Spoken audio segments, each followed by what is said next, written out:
इस बार मध्य प्रदेश बोर्ड के नतीजे लेकर आया है बैंक ऑफ बड़ौदा।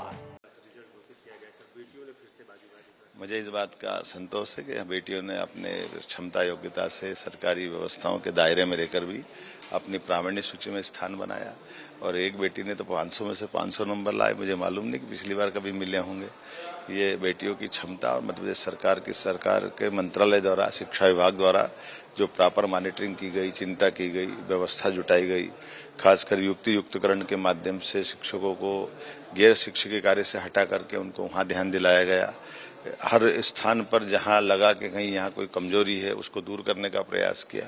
ऐसे कई उपाय किए गए जिस उपायों का परिणाम है कि आज परीक्षाफल भी समय पे आया और वो प्रावीण्य सूची में भी हमारे सरकारी व्यवस्था को मान मिला। सर, मध्य प्रदेश तीसरा राज्य होगा जो नई शिक्षा नीति के तहत दोबारा परीक्षा देगा। ये हम सबका सौभाग्य, ऐसा अवसर आना जब परीक्षा का तुरंत बाद परीक्षा होना, ये तीसरा राज्य है और ये एक तरह से पूरा साल जिन बच्चों का बिगड़ता था उससे बचने का और खासकर नई शिक्षा नीति के माध्यम से लागू करने का अच्छा अवसर है। मुझे इस बात का संतोष है कि बेटियों ने अपने क्षमता योग्यता से सरकारी व्यवस्थाओं के दायरे में रहकर भी अपनी प्रावीण्य सूची में स्थान बनाया और एक बेटी ने तो 500 में से 500 नंबर लाए। मुझे मालूम नहीं कि पिछली बार कभी मिले होंगे। ये बेटियों की क्षमता और मध्य प्रदेश सरकार के मंत्रालय द्वारा, शिक्षा विभाग द्वारा जो प्रॉपर मॉनिटरिंग की गई, चिंता की गई, व्यवस्था जुटाई गई, खासकर युक्तिकरण के माध्यम से शिक्षकों को गैर शिक्षकीय कार्य से हटा करके उनको वहाँ ध्यान दिलाया गया। हर स्थान पर जहां लगा कि कहीं यहाँ कोई कमजोरी है उसको दूर करने का प्रयास किया। ऐसे कई उपाय किए गए जिस उपायों का परिणाम है कि आज परीक्षाफल भी समय पे आया और वो प्रावीण्य सूची में भी हमारे सरकारी व्यवस्था को मान मिला। सर, मध्य प्रदेश तीसरा राज्य होगा जो नई शिक्षा नीति के तहत दोबारा परीक्षा देगा। ये हम सबका सौभाग्य, ऐसा अवसर आना जब परीक्षा का तुरंत बाद परीक्षा होना, ये तीसरा राज्य है और ये एक तरह से पूरा साल जिन बच्चों का बिगड़ता था उससे बचने का और खासकर नई शिक्षा नीति के माध्यम से लागू करने का अच्छा अवसर है।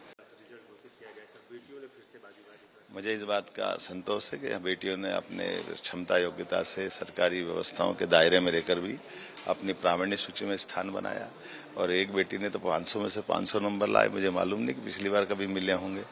ये बेटियों की क्षमता और मध्य प्रदेश सरकार के मंत्रालय द्वारा, शिक्षा विभाग द्वारा जो प्रॉपर मॉनिटरिंग की गई, चिंता की गई, व्यवस्था जुटाई गई, खासकर युक्तिकरण के माध्यम से शिक्षकों को गैर शिक्षकीय कार्य से हटा करके उनको वहाँ ध्यान दिलाया गया। हर स्थान पर जहां लगा कि कहीं यहाँ कोई कमजोरी है उसको दूर करने का प्रयास किया। ऐसे कई उपाय किए गए जिस उपायों का परिणाम है कि आज परीक्षाफल भी समय पे आया और वो प्रावीण्य सूची में भी हमारे सरकारी व्यवस्था को मान मिला।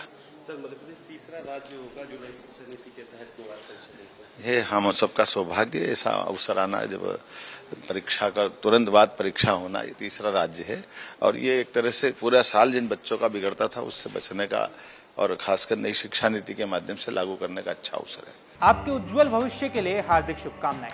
बैंक ऑफ बड़ौदा के बॉब ब्रोस बचत खाते के साथ करें अपने सुनहरे भविष्य की शुरुआत।